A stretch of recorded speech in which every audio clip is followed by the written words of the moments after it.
House has been deeply divided over what should happen to Domi Kwabenya MP, Sarah Adwoa Safo, after it was established that she absented herself from Parliament for more than the constitutionally allowable days. The Privileges Committee recommended that her seat should be declared vacant. The majority held the view that the committee's report must be final. The minority disagreed. The Speaker has now made a decision. It goes without saying that the preliminary objection of the majority leader to the admissibility of the motion for consideration of the report of the committee is hereby dismissed in limine.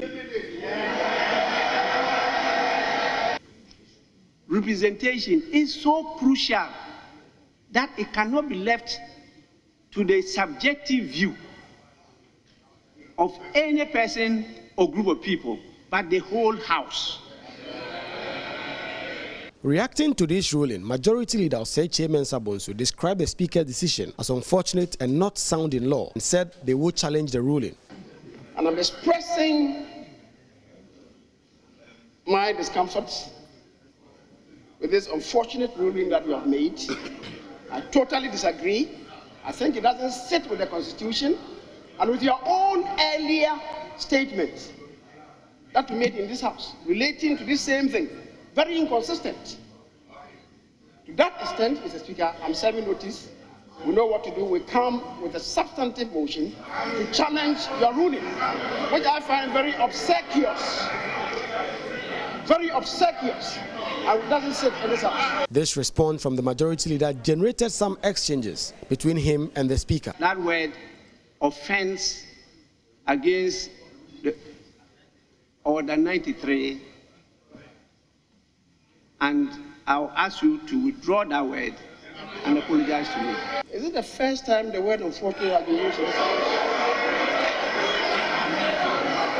Or you want to reset the rules of this House? The Table Office of Parliament will now table this motion before Parliament for a debate and then a vote.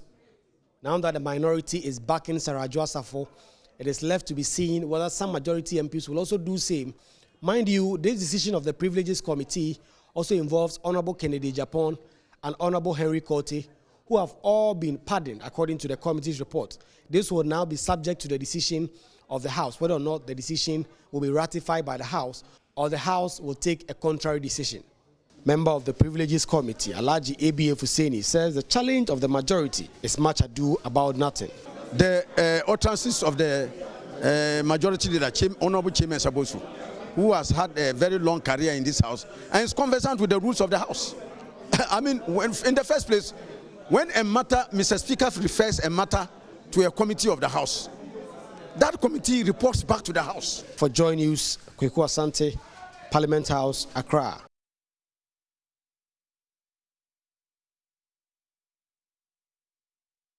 And here in our studios at Kokumlimli, I am Bernice Abu-Baidoo Lansah, and we're about to delve into this story and all the angles attached to it. Story put together by my colleague in Parliament, Kweku Asante. I've been joined in studio by Roxanne Nelson Dafiamepo. He's MP for South Dai and a member of the Constitutional, Legal and Parliamentary Affairs Committee of Parliament. And via Zoom, we have Dr. Bernard Tutu-Boahene, lecturer in marketing, University of Education, Winneba, and a political marketing consultant. Welcome, gentlemen. Let me start with you, Mr. Dafiamepo, in the studio, because there's been a lot of back and forth, especially about Adwoa Safo's case. You know, the two others who were invited, they came, we heard them. Adwoa Safo, we even saw adverts in the papers summoning her before the Privileges Committee. Quite a lot of interesting things happening, specifically about her absence in Parliament. Would you say that this was expected, this point that we've gotten to? Yes, first of all, let me say good morning to you and to my constituents in Southern, Peki, Bali, Peve, Tongo. I just got back. It's been very hectic 2 months out doing party work. Okay. And we just had our constituency elections. And let me use this opportunity to congratulate all the my constituency executives, those who were retained and those newly elected to come and serve the constituency for until 2025. Now, the issue that you raised, yes, I expected that we'll get here, and it may even drag beyond this. Specifically because you see, when the Constitution makes provision for some procedures to be followed, it is those procedures that we have to follow. Okay. So in respect of Adwoa Safo, what is the issue? A lot of people are raising the issue that Article 97(1)(c) is clear. What is clear about that? The Constitution has made a provision for certain procedure to be followed. In 97(1), A, B, and -C, and all the other incidences that the Constitution mentioned, they are straightforward. When you are MP and you die, there's a vacancy. Constitution is not asking that your death certificate should be provided before a vacancy is created. The news of your death is what creates the vacancy. You are no longer alive to perform your duties as an MP. And that is as simple as that. So a replacement ought to be found. When you resign, that ends it. No other procedure is to be followed. You have tendered in your resignation, you've announced your resignation, you are leaving Parliament. That ends it. So the processes will have to be kicked in for your replacement to be found. When you are elected a member of Parliament, and you are favored to be elected also as a Speaker of Parliament, the Constitution says you cease to be a sitting member of Parliament. So when that happens, no other information is required. No other processes are required. The Electoral Commission will be notified for your replacement to a by-election. Now, excuse me. When you are elected on the ticket of, say, the NPP into Parliament, and whilst in Parliament, you decide to say that you want to do business with the NDC, you cross carpet, you lose your seat. So a replacement will have to be found for you. But when it comes to 97(1)(c), which we're dealing with it. Yes, it's a very special provision. Special in the sense that a complaint has to be made. There has to be a complaint. That you've not been coming to Parliament. Either a sitting member of Parliament or another Ghanaian citizen will have to file a complaint and say that I have monitored or I have evidence that for 15 continuous sitting days of Parliament or 15 sitting days of Parliament, not continuous, not consecutive, but 15 days of Parliament, you have not attended parliamentary sessions. So you should be removed. When that complaint comes, the Constitution is silent on the use of the phrase prima facie. But you see, those matters are, the admissibility of those matters are in the bosom of the Speaker. So the Speaker must evaluate that complaint and see whether there is merit in it before he will even admit the complaint. So when a prima facie determination is made, the Constitution speaks of a certain privileges committee. Is that not the case? For the sake of the arguments, let's read this to the hearing of the people. Now, do you mind if I do it, or you want? Yes, you do it. All right. Yes. So, Article 97(1)(c), if he is absent without the permission in writing of the Speaker, and he is unable to offer a reasonable explanation to the Parliamentary Committee on Privileges from 15 sittings of a meeting of Parliament during any period that Parliament has been summoned to meet and continues to meet. Okay. So the first stage of the process is that when a private citizen or somebody makes the complaint to the Speaker, the Speaker must do some evaluation, isn't it? A prima facie determination. So the Speaker could write to the person and say, okay, I am in receipt of your complaint or petition that the Honorable Mr. A be taken out of Parliament or his seat be declared vacant on grounds that he has missed 15 sitting days of Parliament. I agree with you. But he did so with my permission. Written permission. Thank you. So that will end the process. So Speaker has a rule at the preliminary stage. That is what I'm saying. He will make a prima facie determination. He will evaluate the petition. And he must answer that, yes, this petition is founded because the honorable member absented himself for 15 sitting days or more without any written permission from me. So the second stage of the process will kick in. The jurisdiction of the Privileges Committee must be invoked.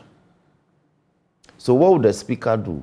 The Speaker will bring the matter to the attention of the House, because the House must be aware that this is the complaint against one of their own. Then he will refer the matter to the Privileges Committee. Right. That is when the jurisdiction of the Privileges Committee will be invoked. So the chairman will now put his committee members together and do an inquiry into the referral the Speaker has given to them. At that level, it's like a mini hearing.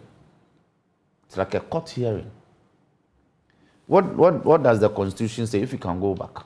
It says that if he is absent without the permission in writing of the Speaker and is unable to offer a reasonable explanation to the Parliamentary Committee on Privileges from 15 sittings of a meeting of Parliament during any period that Parliament has been summoned to meet and continues to meet. So that is a whole hearing that the committee must conduct.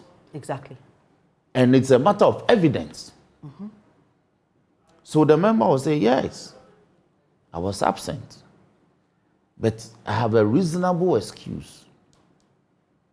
I have written severally to inform the Speaker, but the Speaker was unable to get back to me.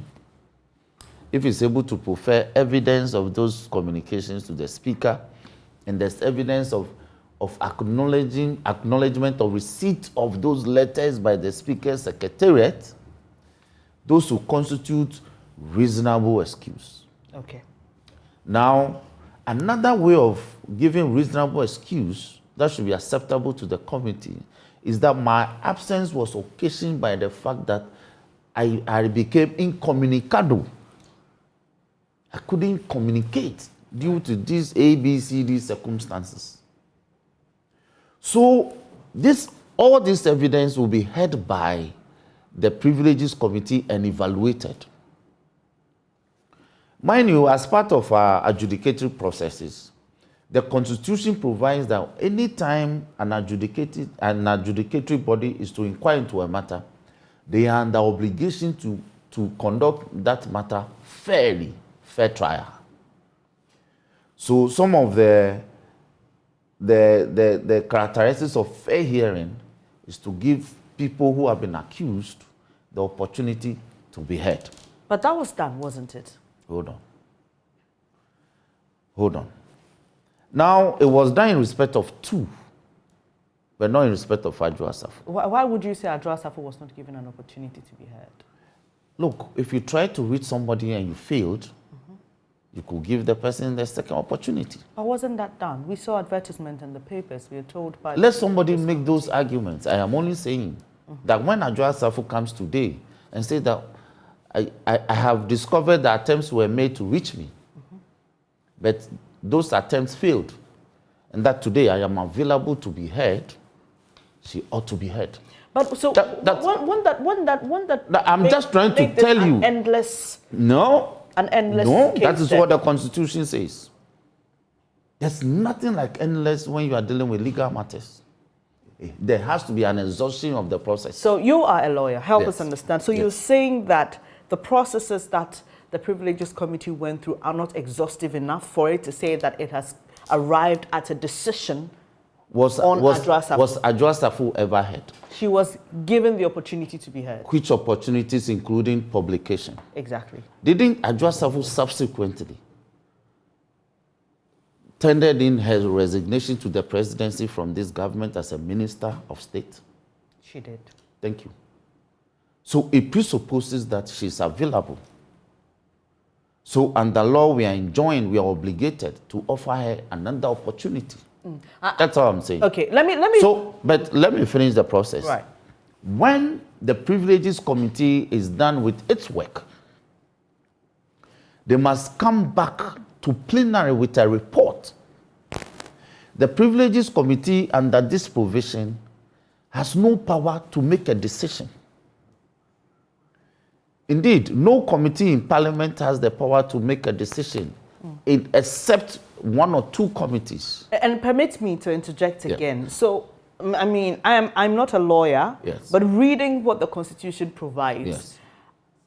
it doesn't appear to me that the Privileges Committee should even make a decision, because the Constitution is explicit. Yes. That if the person is unable to offer an explanation why they've been absent for those number of days, Yes. they must vacate their seats. So No. it's almost like an automatic thing. No, it is that you see, that confused use of the phrase automaticity. It's troubling. Okay.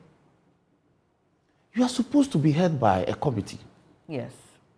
Now, when the committee hears you, they say something must happen. When a committee is done with its work, there's a procedure they must follow. So, do you understand the point I'm making? The committee doesn't take decisions. They make recommendations. They will give the background to the matter. They will state the facts, the findings of facts. Then they make recommendations to the entity that refer the matter to them. And that is plenary, and that is to speaker. Now, how does Parliament take decisions? Parliament takes decisions by voting on issues. So in this case, what will Parliament vote on? Will Parliament vote on whether, that is, if Adwoa Safo ever spoke? Will Parliament vote on whether the explanation is reasonable enough? Because I'm just trying to understand. The Constitution says, look, the person will vacate their seat if they are unable to offer an explanation. Privileges Committee comes and says, well, the woman, we've invited her, she's never appeared, we haven't heard her explanation, so what do we do? Thank you. Exactly. Exactly. So Parliament will now have to decide on the report of the committee. So your issue is that Parliament will have to, then the House will have to decide on the way forward, not necessarily on whether the decision to say that her seat is vacated is right or wrong. Thank you. Is that what you're saying? Because when the committee brings the report, it must be adopted. It must be, first it must be laid, seconded, debated, and the contents of the report adopted. Parliament has the power to reject the entire content of the report and ask the committee to go back and do a better job. Right. Adopt some, reject some, or adopt everything. So what has the committee done? They've made recommendations. Parliament will now debate the content and take a decision. Right. Now, the content of the report is also very intriguing, because if a witness is unable to appear before you, what recommendation would you be making in respect of his or her faith as an arbitral body?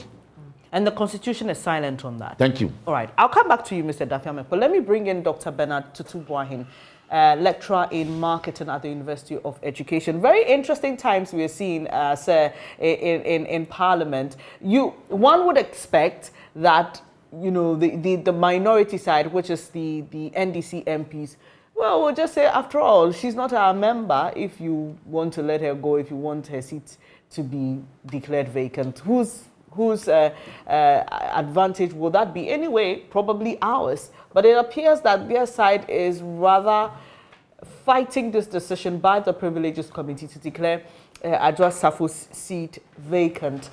For you as a political marketing consultant, how do you perceive what is happening in Parliament?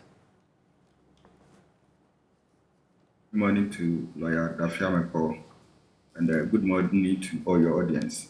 I think that it's a great joy. I mean, looking at what is happening in Parliament, I'm quite happy knowing that Ghana's democracy is moving towards a positive direction. But again, I think that the position of the minority, in recent times, with regards to Adwoa Safo's issue and with regards to the finance minister, suggest that Ghana is moving towards a positive direction. I want to come from a moral perspective, of this whole argument, and again from a political marketing perspective. So I'll start with the moral perspective, moral debate first. You see, for me, I think that it would be good in the interest, of Adwoa Safo and her career, as a politician, to probably write officially to the Speaker of Parliament, declaring her seat vacant, so that it will probably help her party moving forward, because once she is out, her vote is equally out, and in terms of development, it is equally out from her constituency. Yesterday when I was following your news, listening to certain things that has been said, by the constituents, I was a bit aback with some of the sentiments that people were expressing, and it is one of a moral decision for her to actually come out, not depriving her constituents, of certain developments. I think that if for any reason she cannot appear before the Privileges Committee, if for any reason she cannot fulfill her obligations to her constituency, it will be good, a moral right for her to tender in that letter that would declare her seat vacant. Now, from a political marketing perspective, I am also of the view that, you see, the actions and inactions of the opposition in Parliament suggest to their benefits. And that is true. I mean, when you do the calculations, with regards to numbers, when you do calculations with regards to voting and stuff, you will see that obviously the absence of Adwoa Safo is a plus, to the numbers or to the decisions of the opposition party, and that if Adwoa Safo and even the majority in Parliament, as they have already indicated, led by the majority Speaker, Honorable Osei Mensah, I think that if there is anything to go by, somebody should lead that campaign. If the processes that they have started in Parliament is not working, they should probably go to Adwoa Safo and speak with her. But so that sorry, isn't it interesting? So Adwoa Safo belongs to a party, which is the NPP, and I just had to come in because of what you said. It just makes you wonder, one, why it is so difficult for her to appear. They've even offered Zoom options for her because she was outside the country, and so the option was, if you can't come in person, let's do this via Zoom. But there was no show. So the big question is, has the party, one, lost one of its members in terms of its ability to convince her, its ability to whip her in line. And also, would you agree with those who say that this is just one woman who is holding an entire party to ransom by her decision? Yes, that is exactly the point that I was making earlier. That you see, the position of the opposition party in Parliament, is to back, the decision that her seat should not be declared vacant, and that is a plus, from the political angle, because politics is about numbers, and voting is equally about numbers. So once you are leading by one vote, and that vote is absent, then of course, we are at par in terms of numbers.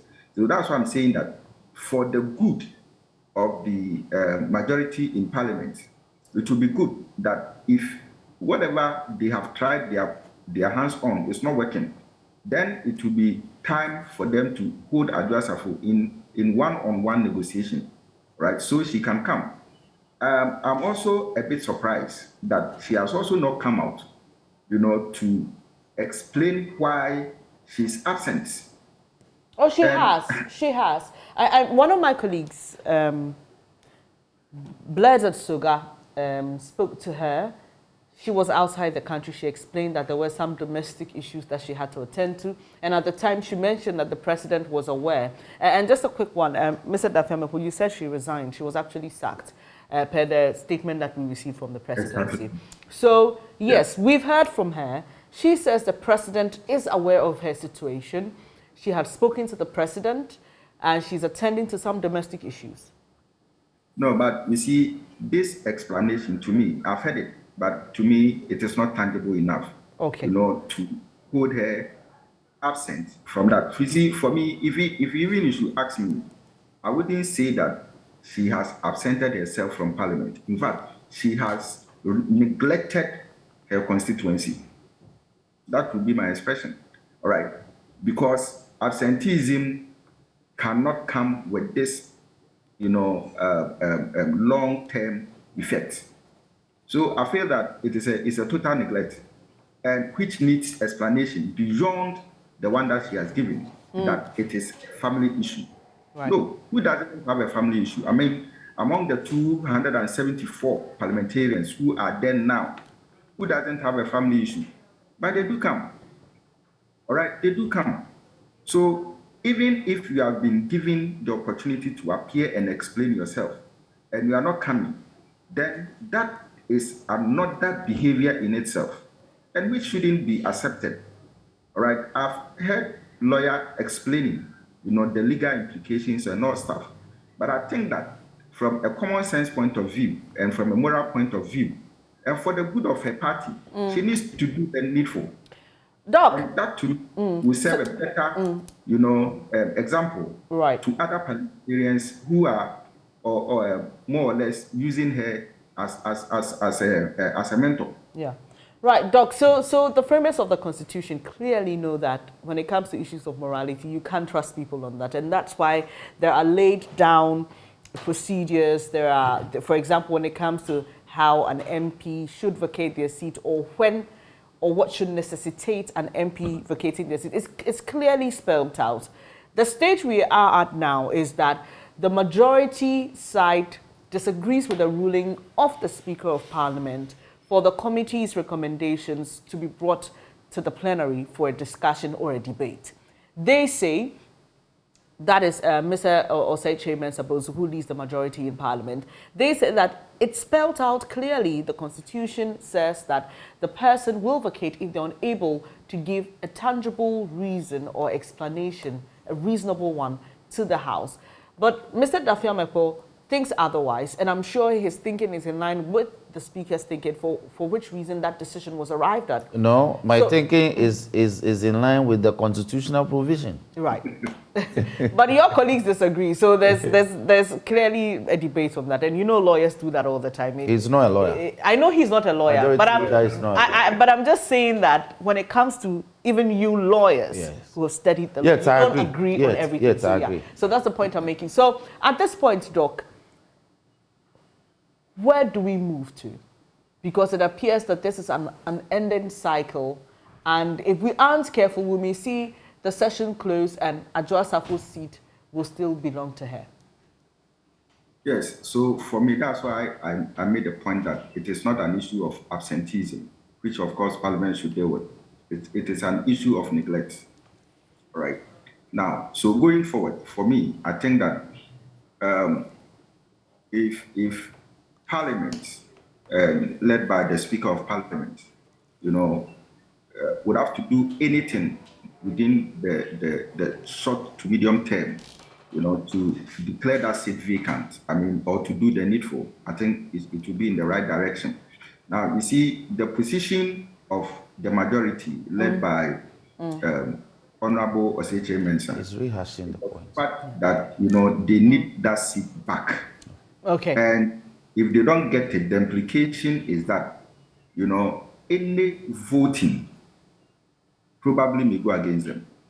And it will be a very difficult effort for them to win any votes in Parliament. Secondly, there's also the tendency that the Dominic Kwabena seat, may fall to the NDC if care is not taken, from the side of the ruling government. Doc. In the sense that, she was elected to serve the people, and her absence, to me, is going to create a vacuum in terms of development. No, that point and so if there is any offer that would come, from the other side, which they see it to be potential, of course, they will drift there. Yeah, Doc, ideally, her absence should not have an impact on development, because we know parliamentarians largely are there to formulate laws. MMDCEs and other local government authorities must ensure development. But we know the kind of system we run in this country, so I understand your point clearly. It is a system. Yes, it's the system we run, definitely. That determines who lead a constituency, right? We know that parliamentarians are not supposed to be making political promises, in terms of development. But on their campaign platforms, that is what they do. And we are also witnesses of the fact that some of these things have led to them losing their seats. Right? Because sometimes you talk to voters and tell you, he promised A, B, C, D. He came and didn't deliver. Doc, I'll come back to you shortly, but I want you to, while I engage Mr. Dafiamepo, begin to examine what the NPP as a party can also do in intervening in this matter, because clearly, beyond the work of Parliament, there is something at stake for that party. But let me come to you, Mr. Dafiamepo. So, first of all, I have two rebuttals. Okay. He makes the point that Adwoa Safo's continued stay away from the Parliament and her absence from her constituency will lead to a deprivation of developmental projects. That cannot be correct. Because even the judiciary has injuncted a sitting MP. The judiciary says that because there's a matter against the sitting MP in court, he has been injuncted from performing his duties. So when we are dealing with legalities, it's not correct to say that when there are legal implications to a matter, it will lead to social deprivation. The law must be settled. No, I'm not sure what he's talking about is the legal implications. It is her continuous absence. Yes, about. The Supreme Court has said that Quisling shouldn't perform his parliamentary duties. He shouldn't go to his people. He shouldn't go engage his people. He should not be dismissed from Parliament. He should not be removed from Parliament. But the court is saying, don't perform your parliamentary duties. That ought to be of more concern to us than Adwoa Safo's absence or medical grounds, in my opinion. So, yes. So, to say that if you are absent, it leads to deprivation of projects and development, the Supreme Court is otherwise. That an MP can actually be asked to stay away until the matter is determined. So that's one. Two, I think Adwoa Safo's matter, Parliament and Speaker should be taken away from, to be taken out of the issue. We should be asking the NPP, because in accordance with our political parties law, the parties have power to nominate candidates to participate in the electoral process. They nominated and filed for Adwoa Safo and paid her filing fees. If they cannot internally discipline one of their own, I think we should be asking MPP why. Because their actions and inactions are rather of economic detriment to the country. Why is it that a candidate you fielded and asked her to contest a public election on your ticket cannot attend Parliament, and you, the party that nominated her, cannot discipline her, and you want to blame the minority party for what? Why? You can't discipline your member, and you want to blame NDC members of Parliament for talking law and sticking to procedure? Two, I think we should again look at what we are dealing with. Go to 97(1)(d). Right. Of the 1992. Yes, 97(1)(d) says, a member of Parliament shall vacate his seat in Parliament if he's expelled from Parliament after having been found guilty of contempt of Parliament by a committee of Parliament. Yeah. Again, procedure. How is Parliament going to expel that member? Except by voting. Right. Except after a committee has heard and condemned the member for being for being liable for contempt of Parliament. And when the committee is done, where would the report go for Parliament to take that decision by expulsion? So the Constitution, the interpretation of the Constitution and the reading of the Constitution must be done wholly. You don't have to take phrases out of context.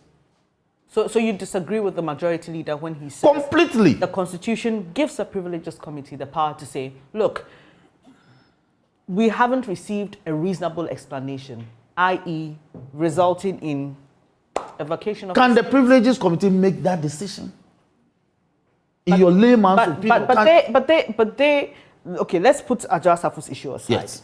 They hear the matter. Yes, but who asked you to hear the matter? The Speaker. No. Plenary. Right. Speaker only... Speaker referred the matter. Thank you, but plenary. Speaker informed plenary.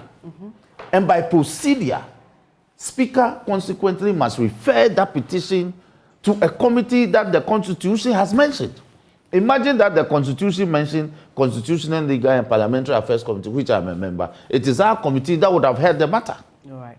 And so you're saying that all you can do at the committee level is to make recommendations. That is what committees do. Right. Okay. But Mr. Dafiamepo, yes, this is not just about the legalities, is it? It's also in the numbers for you, the minority. Which numbers? I don't know what you are talking about. Dr. Etuahene alludes to that. There are other people who have alluded to that. It's a view that I don't share. So you're not saying that... Is it not... Hold on. Is it not in the numbers game for the MPP to go to the Supreme Court and get question injuncted? Yeah, when I have an even though he's not removed from Parliament? If I had an MPP... He's earning his salary. He's earning his salary. But Supreme Court says don't perform your duties as a member of Parliament. And that matter is not of concern to anybody in this country. It is Adwoa Safo who is staying away. It's also earning her salary. That one we are all concerned about. Does her absence benefit you as a minority in Parliament? How does it benefit me? She's not part of my caucus. Yeah. It is a caucus that should be looking at that matter and disciplining members whose actions or inactions are of this benefit to their political interest. They are not able to do that. MPP as a party is in disarray. MPP as a government is in disarray. As a party, you can't discipline your MP. As a government, you can't get your tax right. MPP members are calling for the dismissal of their finance minister. Yeah, we'll get to that. But let's stay a while on the Adwoa Safo issue, because we must also, you know. So Adwoa Safo, the minority is simply saying, let's follow the procedure in the constitution. It's as simple as that. And that's the only benefit to you. Of course, I swear enough to observe the constitution, to act in accordance with the constitutional provisions. Interesting. And I swore enough to defend the constitution. So if I see the constitution being breached, it's my duty, even more so as an officer of law and as an officer of the court, to ensure that the constitutional tenets are followed. This says you'll be expelled. Tell me how you expel a member in parliament. Would you're a lawyer, and, yes. and there are many people who've called for a revision of our constitution. Would you want a more clearly spelled out procedure in the constitution moving forward on how this should be done? Because as it is now, you're saying that it's left to interpretation, okay? There's no interpretation to this. It's very clear. It's clear to you. It's those who want to create mischief who are saying that it is not clear. Yeah, well, they don't say it is not clear. They say to them it is clear, but your interpretation rather is not clear. No, I have interpreted the constitution unclearly. I have said, and the constitution says a committee must make a determination. Mm-hmm. How did the committee's power to make the determination got invoked? Mm-hmm. It got invoked by plenary. Right. And by the constitutional stipulation, this same constitution says Parliament can only take decisions by voting. Right. Enunciated and confirmed by the Supreme Court decision in Justice Abdullahi versus Attorney General. All right. So this is a case of parliamentary procedure and what is said in the Constitution, and parliamentary coming to procedure in consonance with the constitutional formula. Yes, but I'm saying that, so it's about syncing the two and making it work. But I'm asking you, based on what we're seeing, your other colleagues in Parliament saying that... Not an amendment, but we could amend our Parliamentary Act, which is... Wouldn't it have been easier if it was written, for example, in the Constitution that, okay, the committee must meet and present to Parliament? I know that exists in your procedures as Parliament. It's laid down procedure. But would you think that this matter would have been dead on arrival if it was clearly spelled out in the Constitution, instead of it being left to interpretation? Why? We are empowered under Article 110 to make laws to make procedures and guidelines for our own procedures and practices in Parliament, which we've done. Nobody has questioned that. The standing orders that are in respect of this matter are unconstitutional. Nobody is challenging that. I haven't heard any such argument yet. Look, let me refer you to Article 243 of the Constitution. 243.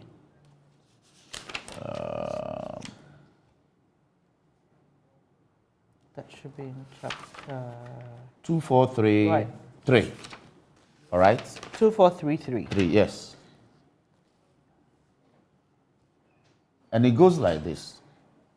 The office of a district chief executive shall become vacant if a vote of no confidence, supported by the votes of not less than 2/3 of all the members of the district assembly, is passed against him. Mm. How do you think this process is initiated? In your layman's opinion, how do you think it's initiated? No, but it's clearly because it's also about vacancy. So, in fact, if you read 243B, it says if it's removed from office by the president, when you are removed, there's no ceremony. You are gone. Right. The announcement terminates it. Right. So the president will take steps to replace you. Then C says if he resigns or dies. Right. When you are dead, that ends it. The president will take steps and replace you. Mm. And when you resign, that ends it. So these are similar provisions as it is under 97 for Parliament. Mm. And mind you, this is also the local legislature. When they say a vote of no confidence, right, a motion must be filed by a member. the presiding member must summon a meeting of the assembly. The DC that is to be removed must be put on notice of this motion, so he must be heard. Right. All these are not in the Constitution. This way. Yeah. But procedurally, all this must happen. There are some things we call implied provisions. So things are not done in vacuum. Right. There are procedures to be followed. So you think the majority leader has no case? Completely, got it completely wrong. Right. Completely wrong. Let me go back to Dr. Echiahene for an answer to the question I posed. Just a reminder, if you just joined the program. So, Doc, the question is, the NPP as a party has a stake in all of this. Their member of parliament has been absent for a very long time. Parliament is yet to make a determination on her matter. What should the party be doing, seeing that this could have serious and adverse effects on the party going into the next elections? That is, if Adwoa Safo is allowed to stay till then.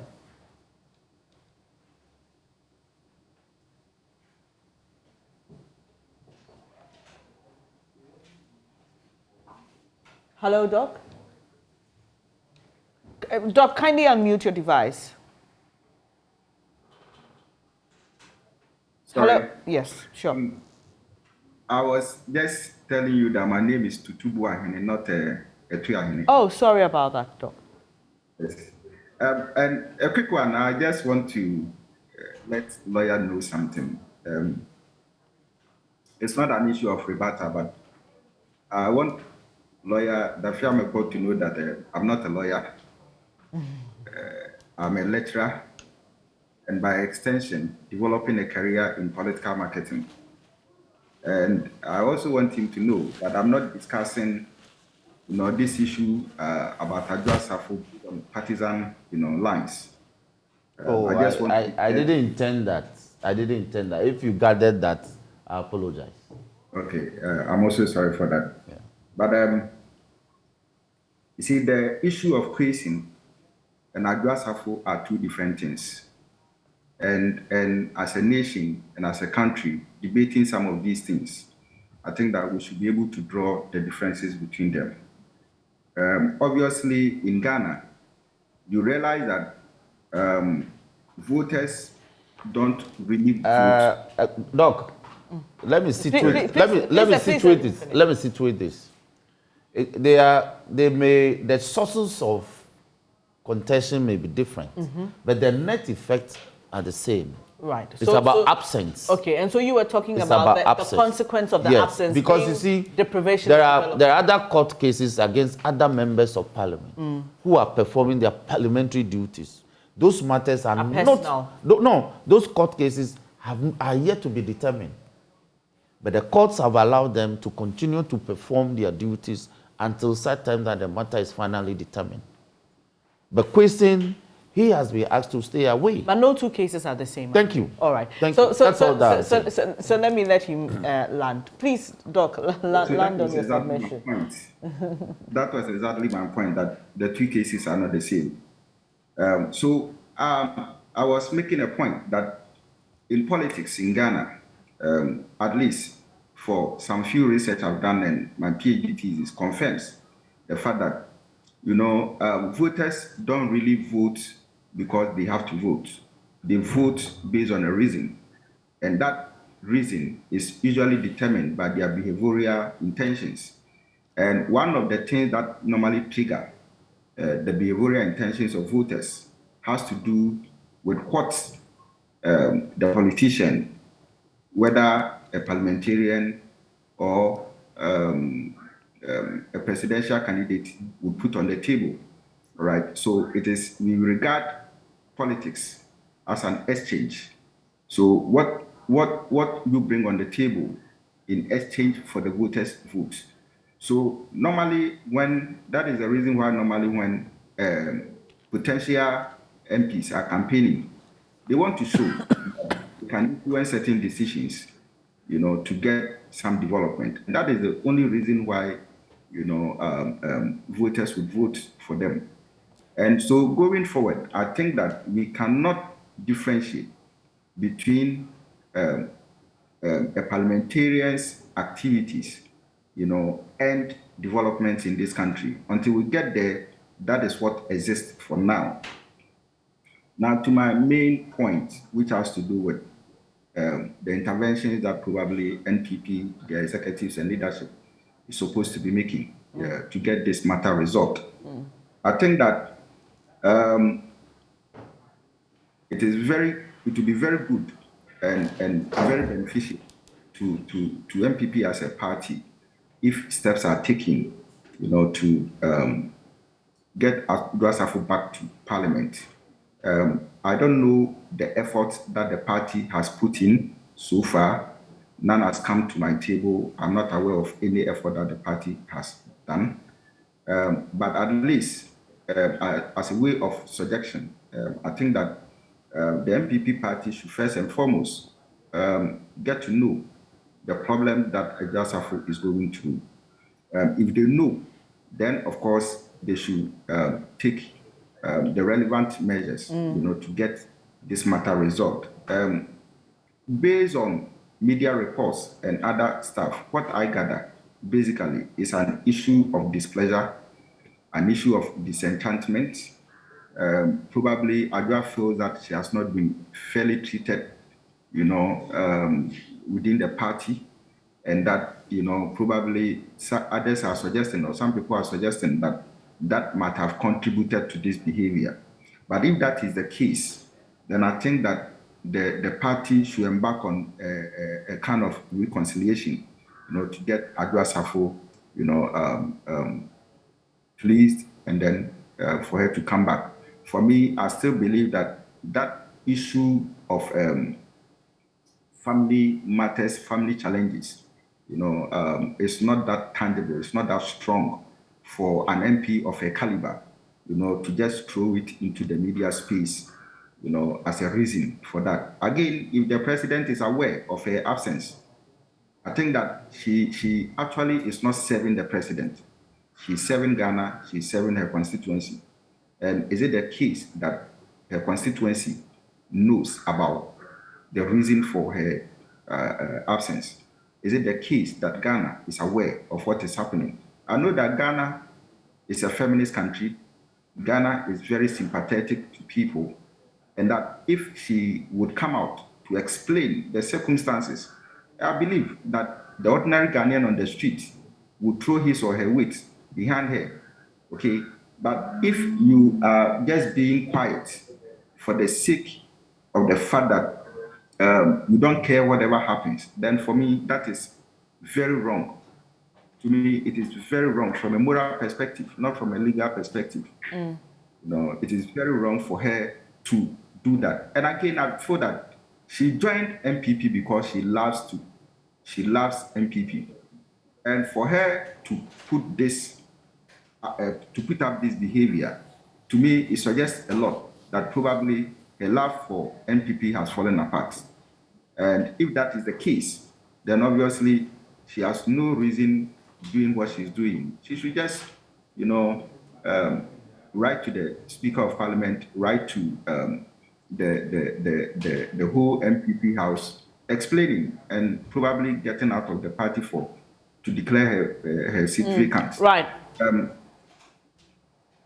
Please continue, Doc.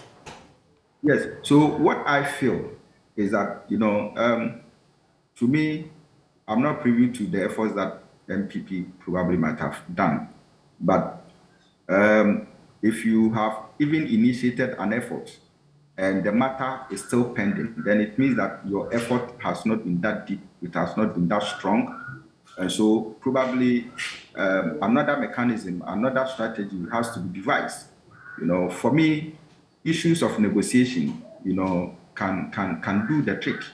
If they feel that there is nobody in the party, to do that, I mean, we have professional negotiators, who can. But that would be interesting that a whole new patriotic party may not have anybody to do this negotiation on its behalf. Doc, negotiation is a skill. Exactly. scale, so you don't really pick anybody at all, to negotiate on behalf of an organization like MPP. And you see, in political marketing cycles, such negotiations sometimes go beyond, the ordinary mind. So that is why you need people of that sort to do the trick for you. All right. So if they don't have somebody like that, I think they need to engage some professionals, to be able to do some of these things to get the matter resolved. Because I know from the voice of Honorable Chairman, I mean, it is a pinch in the neck, okay, of the MPP, and to me, it is interesting. I mean, but for me, they should be able to negotiate well with Adwoa. Right. Yeah. It is interesting, and there may be a few interesting days ahead. Mr. Dafiamepo, what should we expect? Yet, we should expect that Parliament would, this matter will be revived. I also anticipate that the majority leader would come back, but that will be a very fruitless effort, because you see, when you say come back, what do you mean? To appeal the decision? Yes, to challenge the decision of the Speaker yesterday. Right. I gathered that from his reactions yesterday. But that would be fruitless.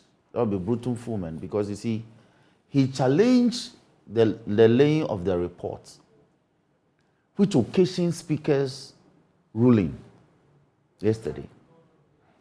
So you cannot come back to say that you are challenging the decision of the Speaker on your preliminary motion of preliminary legal point regarding the motion to lay the report of the Privileges Committee in this matter. If he's minded, he must head to the Supreme Court.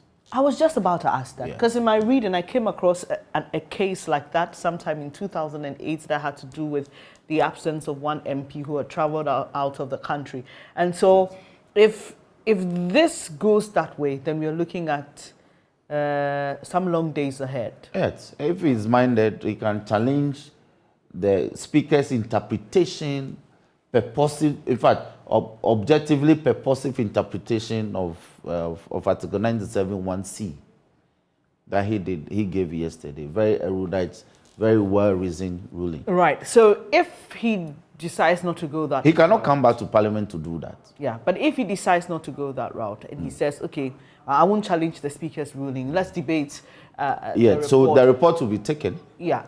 And some of us, we have issues with the content of the report. I was going to come to that. So what are your concerns? My concerns are that if you ask a witness to appear before an adjudicatory body, and the witness was unable to appear, even though efforts were made, the law behoves on you to give the witness another opportunity. How many opportunities does the law? The law didn't say. We have to be reasonable. Okay.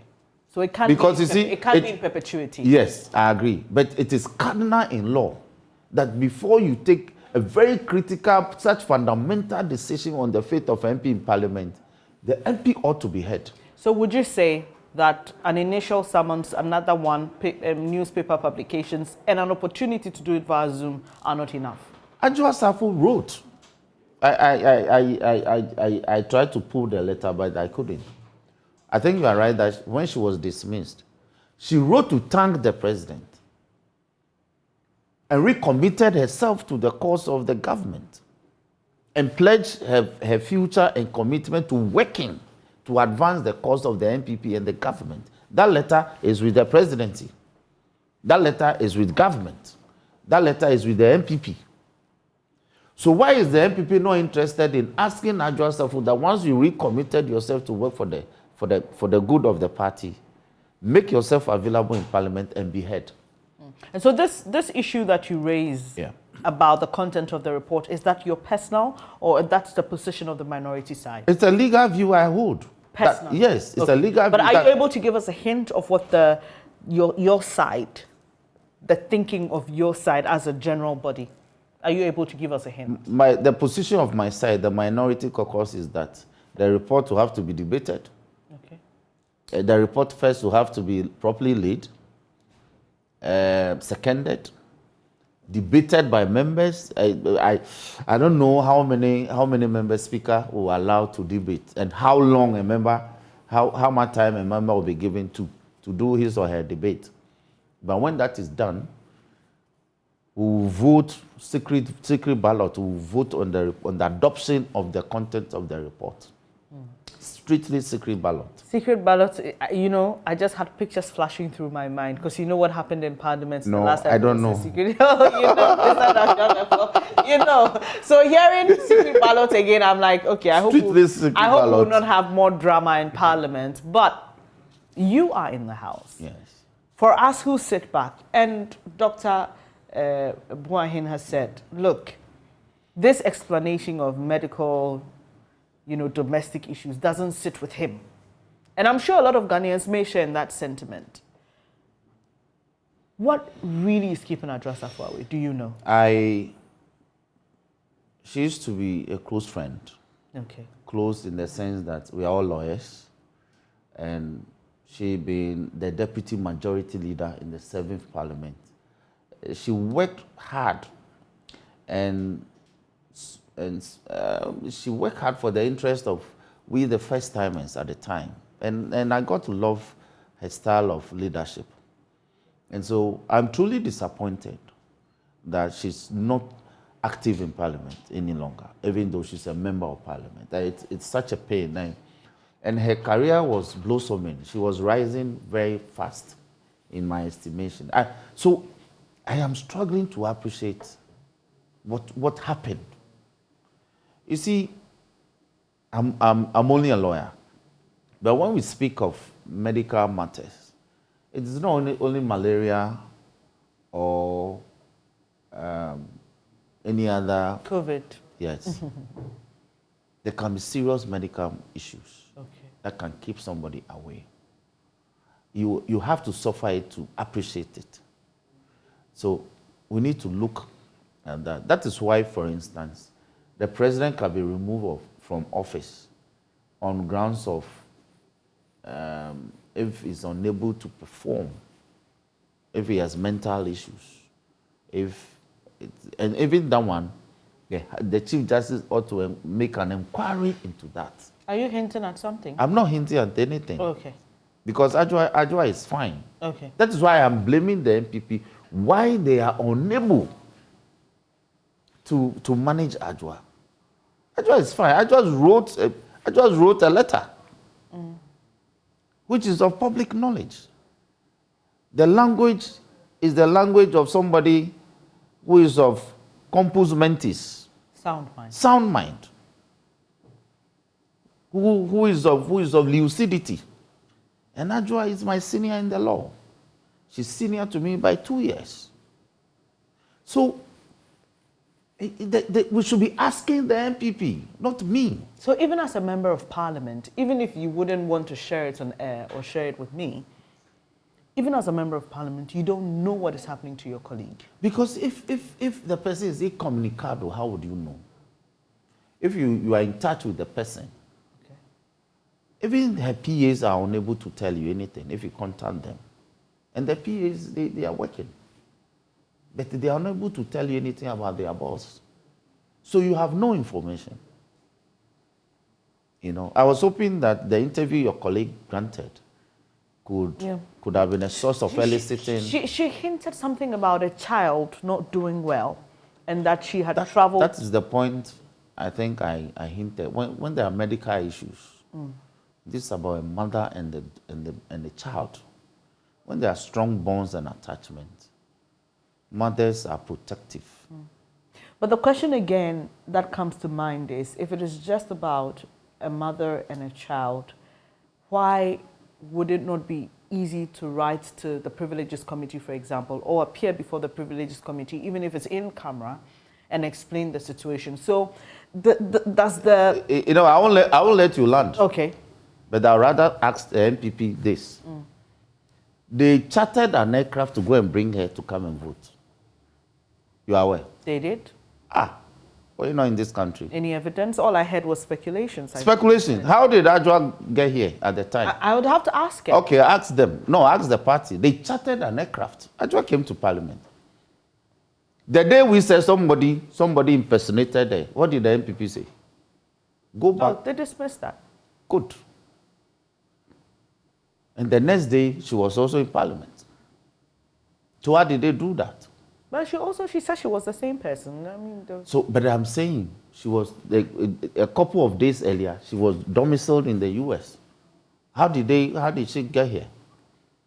I am saying publicly that they chartered an aircraft to go and bring her. Okay. And they brought her. She sent a photograph. We saw her in a chartered aircraft. She was brought to come and vote. If they are minded, they should be flying her. Mr. Dafiamako, I mean... So that's the discipline I speak of. Exactly. But back to what I was saying.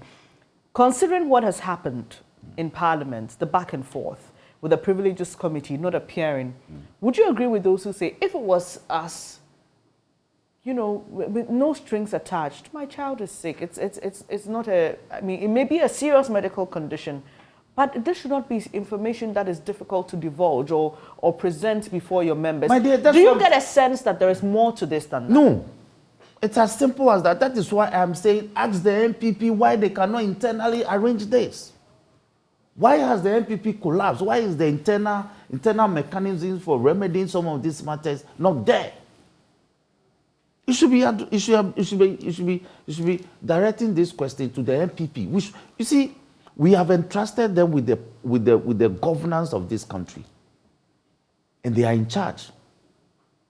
And the actions or inactions of one of their members that they nominated to stand for public elections and got elected as is in Parliament is having adverse consequences for the work of Parliament.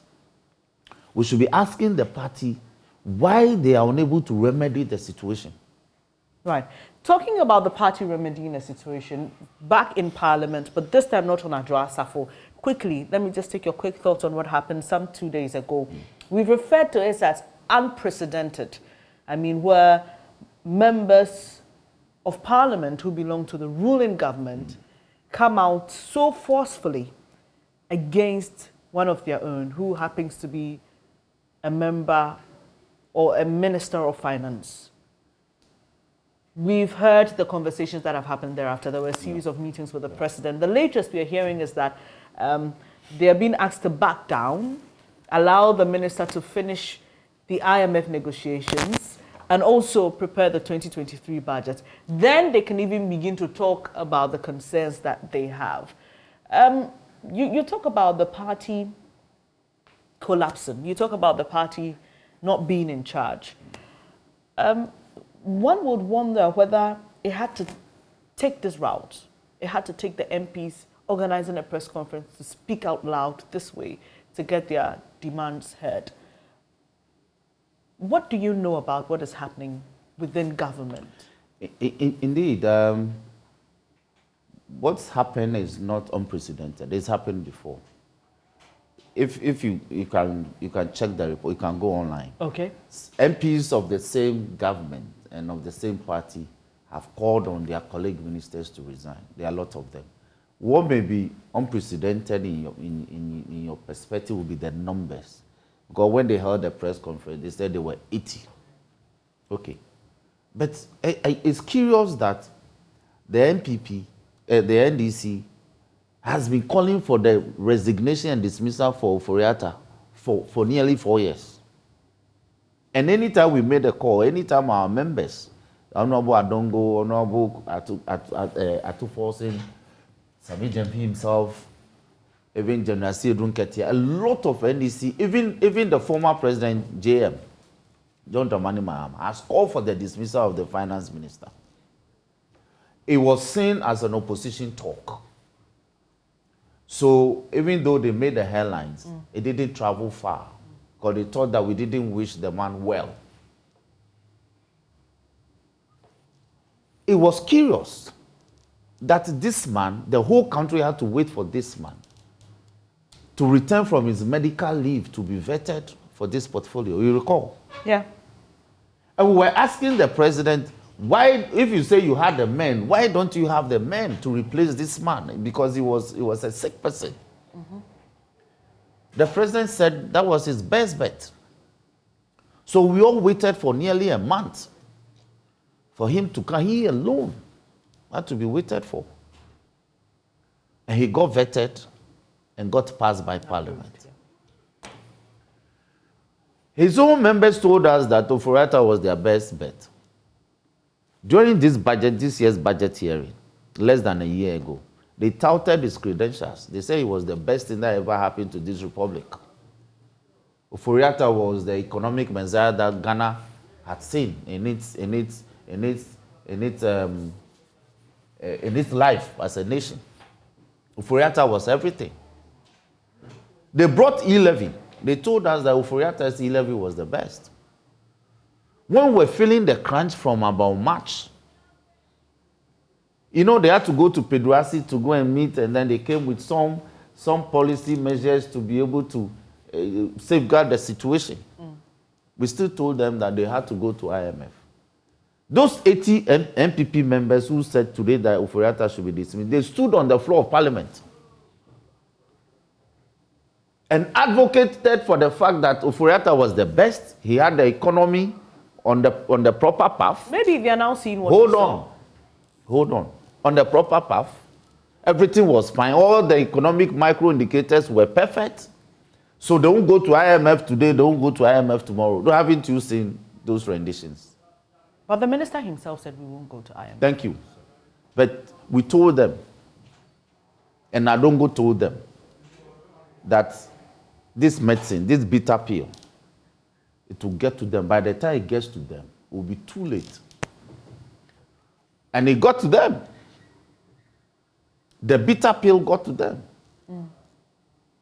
If you need 6,000 Ghana cedis to get $1,000 in January, today you need 160,000 to do that. It got to them. It got to them. Is it not a case of the unfortunate way in which we practice our politics in this country, where once I belong to Party A, everything Party A does is right, and once I belong to Party B, everything Party B does is right? Isn't that what has gotten us where we are? No, that's not what we do. That's what Haruna has been telling them, that if they don't amend their ways of praising Oforiatta, the day the frog dies, we'll know the length of the frog. I'll come back for us to wrap up on this conversation, but my colleague Samuel Kojo Brace is in the Dom Kwabenya constituency, because at the heart of that conversation we were having earlier is the people that Adwoa Safo represents, and we need to hear from them and know what they make of all of this. Hello Samuel, how's Dom Kwabenya doing, and let us in on what residents have been saying. Now, yesterday, as you know, the Speaker of Parliament gave a ruling that sought to say that the decision on whether the honourable member for this area will lose a seat or not rests with the plenary. So we are here in Dome to find out how her constituent also do make of this particular development. So let's start engaging. All of these people are constituent of hers and want to make their thoughts heard. Now, Chief, it is saying, a member of Parliament, and Speaker said, the decision that this is a Parliament in our take it. Only say, oh, MP, no matter say, Mao. Me, MP, they mean so new because and some be I attitude because Yashin anymore, and maybe all say, who say MP no, but you intimidate them in so near MP, only Parliament to grab him. Hi, I can't dry out Mokase, a per se, or Muyine, everyone. And the other day, me had a so new hobium. Aha, and to one what dream on Woony MP. Na MP, you so what I say, MP, no, never chance so, never never school, never essay, never say, and you know, Yahunia and I equacy. So what I say, and to visit Nancy. Uncle, and now I'm on Tana Jumaso. Ne, Jumani, dear, Sankonoa, and Fitiasani, no one whom wedding. By a name nearby, I feed over Quatanaho. And this a banner say, I saw on corner young to above for their fine pencil. Because there be an honor so be Titrobia, oh, yeah, a become when won't you mean it? A hand to say, or no quaternary baby, na to above for no be banner or be seen a night, no, yenny, I pay my end there. Any problem? Okay. All right. So basically what he's saying is that he was even thinking that the member of parliament had already left the house and that she is no longer a member of the house, only for him to hear yesterday that her issue was up for discussion. I mean, she says that she started well, doing so well. He doesn't know what happened that made her leave the country to go and live outside.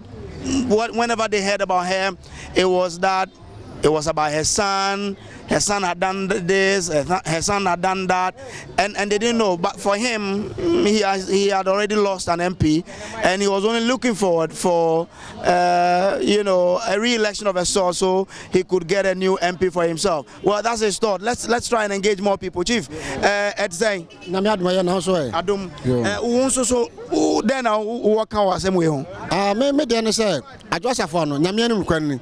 Oto kwedu ano in America kan no ya de pa ukọ taifa no ne Burkina na waye kwani nyina kama but ye nyina so be minute mu ye hu no parliament ye ntene nka e na second so first so no na oye de na oba e ma ye hu no say o Adwoa Safo ani won ba se ye hu no ntie se no akwa se wo krom na ohin ho kro no djuja obi aye no eden ope obi atimi ye ne ope ne se oye no anu kwa so eden no oye what I say to you say eyade a obenya nu hu obi na wa den wa ba no be pacho say bi am pacho ene me ye manye nie na wa be paga na nyina atwa na wa pa dom nyina echo de a ye be gina tum because oyo ba obo no homoden nukura ye ka so obo no homoden na ye twa ntro obo no homoden because those time na dom e dom pa ba se no ye hu no parliament ye hu no dom na ma dom any taifa constitution na dem ay basa etino otimi hwe no so ye beba ye from Aboden.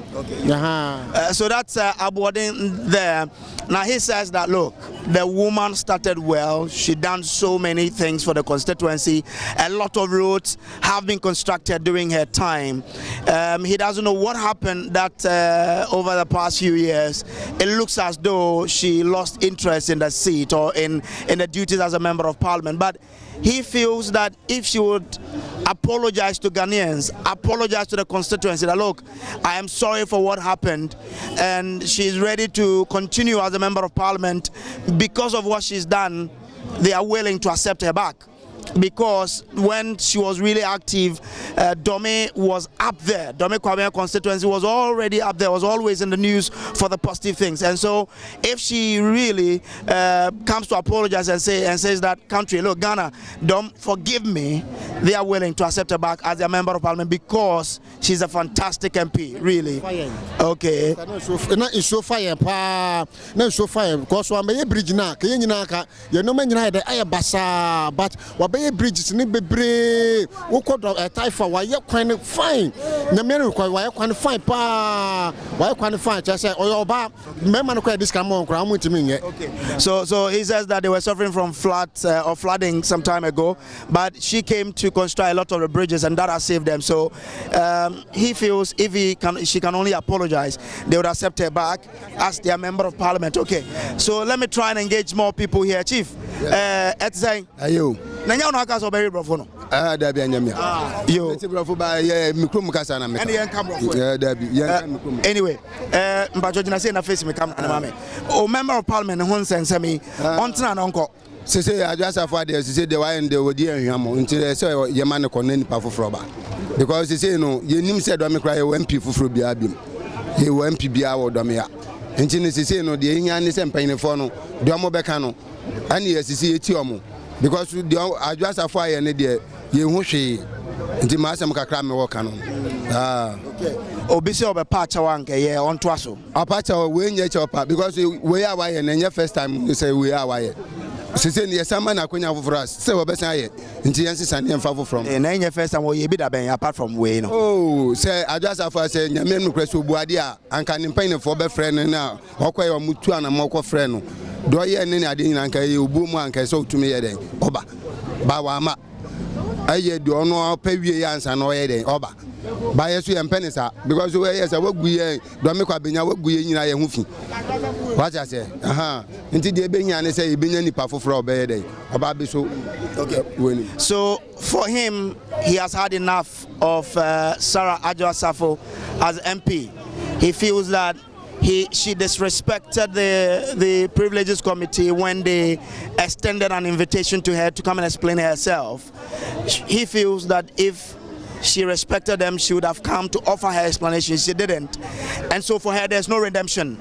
She should go. And that's it. She's only craving for a new member of parliament for this area. So that's his thought. Let's try and engage more people here. Chief, to say? Great.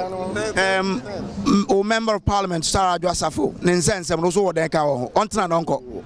Media, Miko, dear, to Abama. A Lutina Okoye. I am an EGSA Adwoa Safo, or yes, such MPP for one. Only Yansa Sempeni for Ninala. The Akufo-Addo, and who's and yet, and your papa, a ball mine. A team of mine say it was so into watching one free Omumuno. So I must say, Omu member, Omuntunu, no for people from Medina, say to Abama, Ewodomi. So almost Omu member, Omuka just Adwoa Safo uncle, near to Abafro, near so many 1% pool, Ewodomi constituency Asia. Maybe says Mubaka Semi to Abama, Adwoa Safo, to Abama Akufo-Addo. So almost Omu member, Omuntunu, Adwoa Safo. Enfrio ni yanhwade nto de ne ekoso no office ne kwan mu a eno ano ye no ne nyansa mu so o kire se de omo ye oman ne nye onfa no fole bonim ento no watwe no ho akogina nchen se no omo ye no omo hwe eno ama no no omo nya ne yie so omo ye ne yie a obeba. All right, so I mean, he feels that what Sarah Adwoa Safo is doing is the right thing. That she feels this administration has really mismanaged the economy and she doesn't want to be a party of, and that's why she left. And he feels that it is a right reaction to what's happening. And so if the MPP thinks that they can get her out of the way and bring a new person to come and stand as a member of parliament, they should dare it. And that he thinks that they can't even muster 1% of the vote if they carry through with that particular plan. That he voted for her and he feels that she's the right person for this constituency and that they cannot do away with her because for him, what Sarah Adwoa Safo has done is a right reaction that this administration needs for them to know that the economy has been mismanaged, and he completely supports what Sarah Adwoa Safo has done. Let me try and engage more people here. We are still in the Dome market, engaging people on the action by the MP, Sarah Adwoa Safo. Okay, let me engage this driver before he leaves. He's been here for some time. Anyway, also member of parliament. Adwoa Safo. Adwoa Safo according say yenya MP papa biada because go and look at Taifa. What Adwoa Safo have done. Look at Domi, the bridge. Because I have first in so to a year too much. Omoya bridge man in so to a kwan demu ye hu mistakes be about issue na abano ono nini mpeni for asem enti yen asem there because yen Domi there Adwoa Safo onya ye boni bia onya ye boni bia wa boa yen to the extent say ye hu nyama wa ya ma ya yen timi catch o ye nipa boni ni ti Adwoa Safo there obesa as gina bi ma obesa to ama no osa gina bi ma mi nko ade amesa to ama no enti Adwoa Safo there onya problem bia ye ni problem that problem we tu kwan wa kwa aba no there no ni oni ni mpeni for asem yen side there Domi constitution there wa ya de ama ya Domi kwa benya it was so fantastic. All right. So just as he summarized there, the MP has been so fantastic to him because he feels that, I mean, they've never had any better member of parliament than Sarah Adwoa Safo, and that for them as a constituent, she has not offended them. For him in particular, he feels that Sarah Adwoa Safo has not offended him in any way, and that if she stands again, he in particular will vote for her again, and that they want her as a member of parliament. Whatever is happening is between she or her and the parliament and her elders, not them as a constituent. So that's it from him there. Let me try and engage this man in particular because when we came earlier, he really started the whole discussion. Chief, how are you doing, sir? Oh, yes, I'm. Obeka okrom kasa na. Na mi bubu krom kasa nte no na say. Say una kasa we ka brofo. Dabi ebo ba ku bi na ka obaka. Okay. Ogo ka okrom kasa ho. Mi bubu krom kasa nte say meka. That's fine. Say ne masiko na nya Adwoa Safo an. Ono wo hu de ekodeda. Enti ono wa twe no ho. Ompan guase. Enti na wo say omo ye nte no omo yehu ba election wa ha. Na omo to no so aba. Na o se ono wahu ne ekọ no watwe ne ho enso se la obezo mo yini fi ho se ono de ono watwe no se de ekọ no watwe no se wo fa no hu nchemu bi oh okay enti adampan enti la so mo to no so aba no mo wi fufuro anti wo no de wo ne MP da bi se no so MP eni ha do me ko abenya MP ni ha bi oh hono ma o me hu no be next this week ni hu enti o mo ka se Sarah Babio mo beto ama no na se aban ne pa onyini mfi wo no nhwa de wo de ono yo mo nya adwen oh and o manum de yo mo hene no mutiti and o manum yo mo hene no mutiti o so mo adwen no no ono bo hu de ye nti no watwe no onum sa de se de ko na enye den na enye no amamu no de bia ne president no ne omubu o man na enye ono babi wo ha on pe kata asehye ena bia bi fam no no watwe no ho ese so no so na ekoso o mamu a rese na last month me toyo go ya I dey say me ameka me turn 1.27 and then me could be say 1.9 and which is next month so you be kon say ni titu dia me jina de me nya kwapa nka president no nanado ene baumia ene alankas ene ko for that omunya resign oh ma resign mo free omo for makunya nto na yenhwe sa na UK say no here say na yasasa prime ministers sa akopon ne e benya nenim de bebo o man sa na sanka yeso ye o man mu kwa enye ni baba akofo na adwen wo ne tim adwen obi atim ye wo fi adwen wo ho ne o school adwen ne ya ye fa fie so adwen ye fa ntra o man sa na ye na nanom ye de tete ye asase we ye ne nanom asase enye abrofo de enye asora de ye na nanom de e na mo de tete enti no e go back to me nya ka ye good politics na ka ahefo no obi afa ne kuro o de sa na o nya na obeye me nya na sa enka ne politics ni obiem ahefo no obi afa ne kuro no embu ne kuro the economy ne tete o tete se me jam adwuma gu ta se adwuma me jam timi top patro adwuma no me jai me ka kwa me fo se abon me ton obi to ka do pe eno aro no ka adwuma na ba wi ya ma me ntimi nye biem because all you pay last month na say ko 2 million dia na patu hebe patu adu patu e ko 8 Ghana me to ha adwuma he na me ye na me ja enti just wagu adwuma no wagu no enti me to ka obi nyam no bi tope me nya tasi adwuma biem sa dokra am de ko se bush na ma do bo say na nanam de tete ye o man fa ka na de tete ye ye de afu na de tete ye it does say me twase a o de. Oh, my colleague Brace there, bringing us the thoughts and views of members of Sarah Adwoa Safo's constituency, Dom Kwabinya to be precise. I've still got Mr. Dafiamepo here with me and Dr. Tutu Buahin Vazu. We'll be wrapping up this conversation shortly, but let me start off with you, Mr. Dafiamepo. The last suggestion of the man who spoke, he thinks that, look, what is happening in the UK?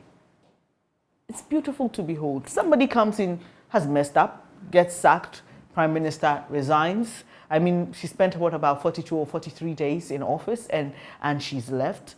He's thinking that this way of our democracy is not helping us because look at what we were discussing earlier in the case of the finance minister, the party MPs coming out strongly, even that there's still some massaging going on and all that.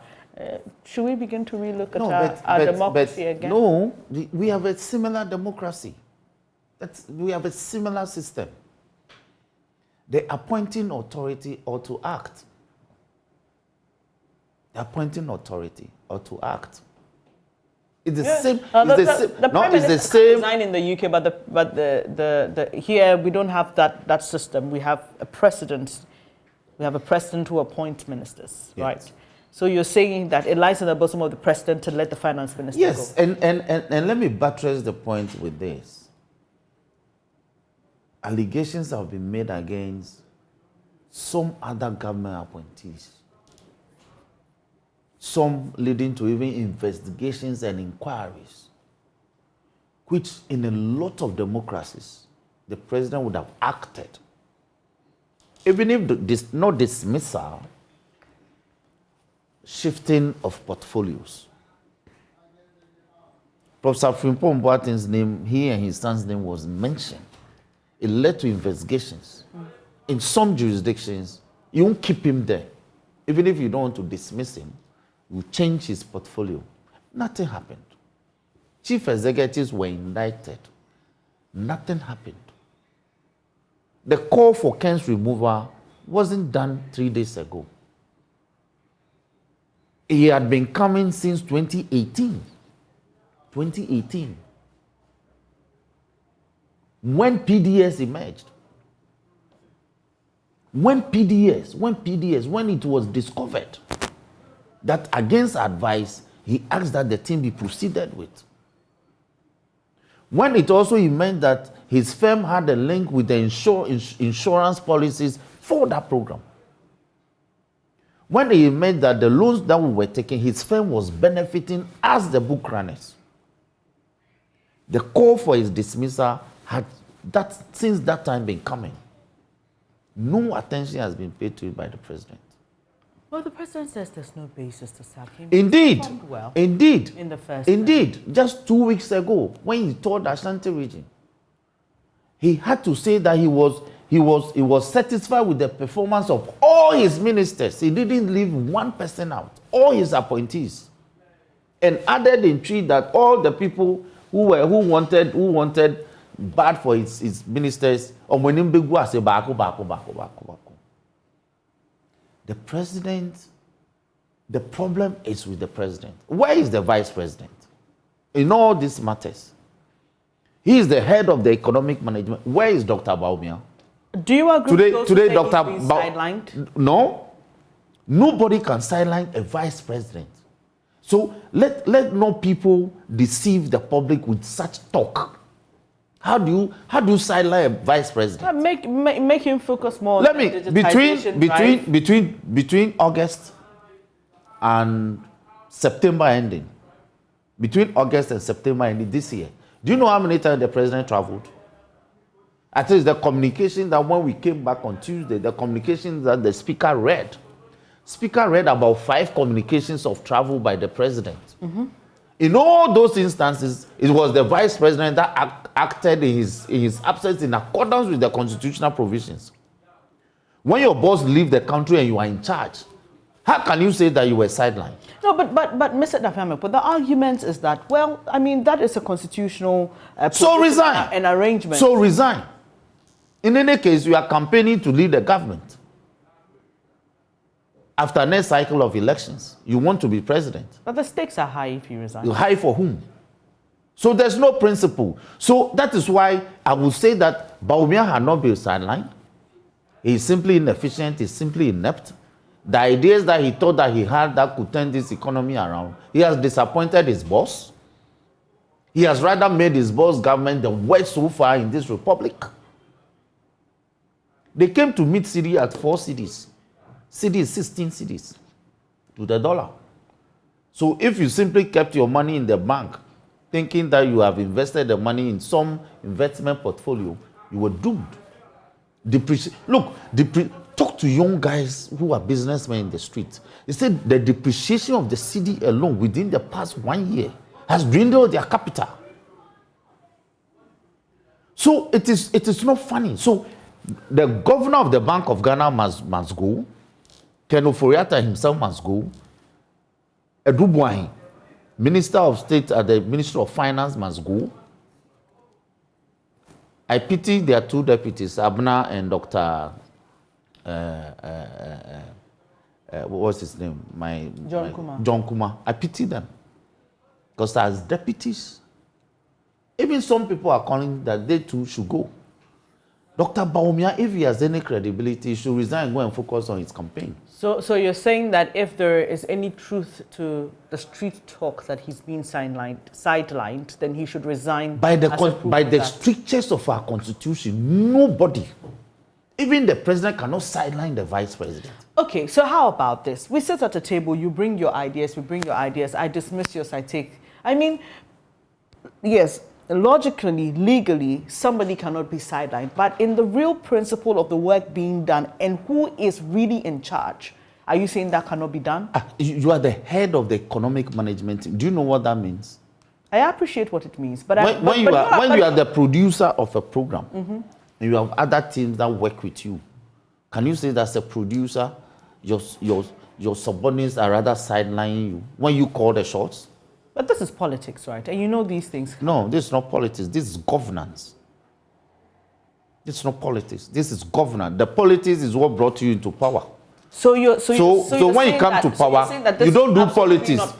You do governance. So when you have your own people doing politics with you, you leave. You don't belong. All right.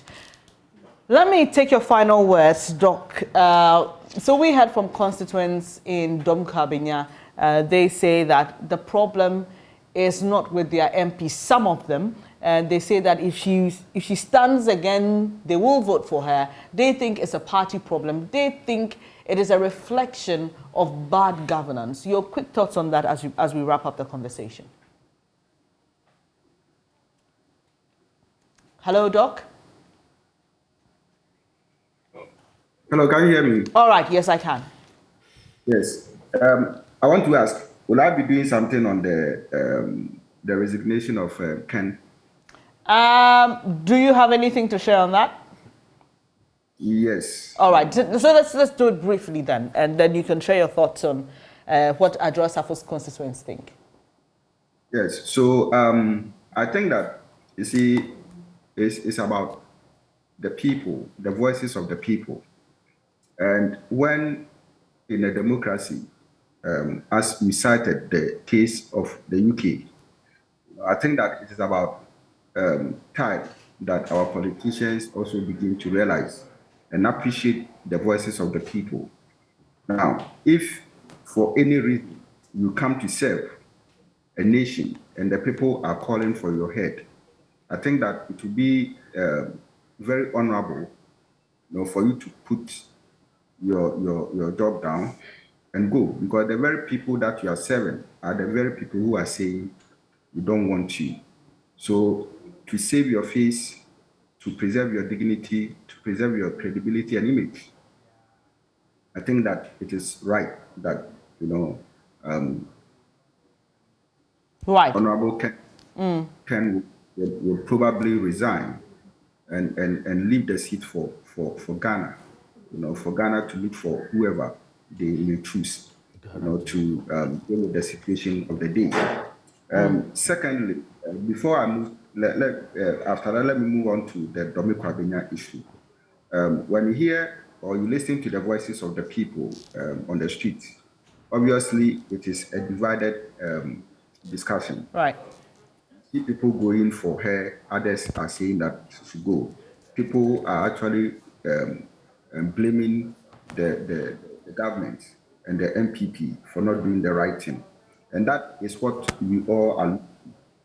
But you see, from that political marketing angle, with regards to, the benefits of Adwoa Safo to the party, for me, in spite of all that is happening, I still see Adwoa Safo as an asset to the MPP party.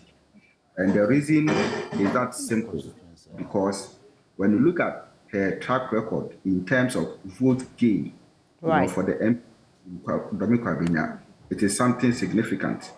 Now, we heard one of them saying that if the MPP won, they should just let her go and then bring another person and see what will happen. Again, I also share in that view, because you wouldn't probably know what is going to happen, especially when the MDC has come that close in the 2020, elections. And so I believe that if there is anything that the MPP must do politically and strategically, they need to do it. If they don't do it and they fail, that is their own cup of tea. And I also believe that it is also an opportunity for the MDC, to also probably pick on this and do things right in the Domikabinya, enclave. Why do I say that? Because you see, when you consider Domikabinya and their political value in terms of votes, it is one of the largest, constituencies in Ghana. And so whichever party that takes use of that constituency is likely to make significant gains, in an election. And so from that political marketing angle, I believe that Dominic Kwabenya's seat, probably if it is mismanaged, will be up for grabs. And that if that happens, then of course it will have a long-term or some kind of effect on the 2024 elections. I expect that, going forward, the MPP leadership, will do that right thing. I mean, when you hear what the people were saying, some people were trying to give hints about whatever, as Honorable Dafia was trying. Yeah, Dafia was trying to say, with regards to issues regarding to ailment and family issues. All right. Yeah. But you see, she has not been bold enough to put it in the public domain. And for me, once she has not said it and declared to the public that this is the problem I'm facing, it's still a challenge. But Doc, I mean, I thought we've dealt with this earlier. She said, even on this platform, to my colleague, the reason she's been away, just for you, that's not good enough a reason. Yeah. So she's spoken. Yeah. I've also heard that she has said, even though I've not read, so I can't make it for a fact that she may lose her son or child to the American state if she's not there with the baby or something. Okay. And to me, it's also something that is not right. So it boils down to the point as to whether she wants to remain and keep her seat or whether it is a punishment to the MPP. Right. So in conclusion for you, like you said earlier, she has to do the moral thing, which is to give up her seat herself. I appreciate your time and perspective shared on this show. Dr. Tutu Boahen is a marketing lecturer at the University of Education, Winneba, and political marketing consultant. In studio, I've also had Roxanne Dafiamepo. He's MP for South Dai and a member. Roxanne Dafiamepo. Dafiamepo. I try. You try. Like ever. Yes. Okay, so let me do it again. Roxanne Dafiamepo, MP for South Dai and a member of the Constitutional, Legal and Parliamentary Affairs Committee. Thank you so much for sharing your thoughts with us this morning. But before you go, a quick one. Did you follow the National Science and Maths quiz? Yes. You did? I did. Did your school get to the final? My school is, no. It's Mauli school. We didn't get to the final. Oh, but you did. I think the lady who competed for you won the best female contestant. So there's something to be proud about. So we are hoping that next year we'll get to the finals. Right. Yes. Right. We wish you all we the improve best. every year. We improve. We get better. Yeah. Yes. But let me commend Prisek Prempe and of course Adisco for getting to the finals. It's a beauty watching.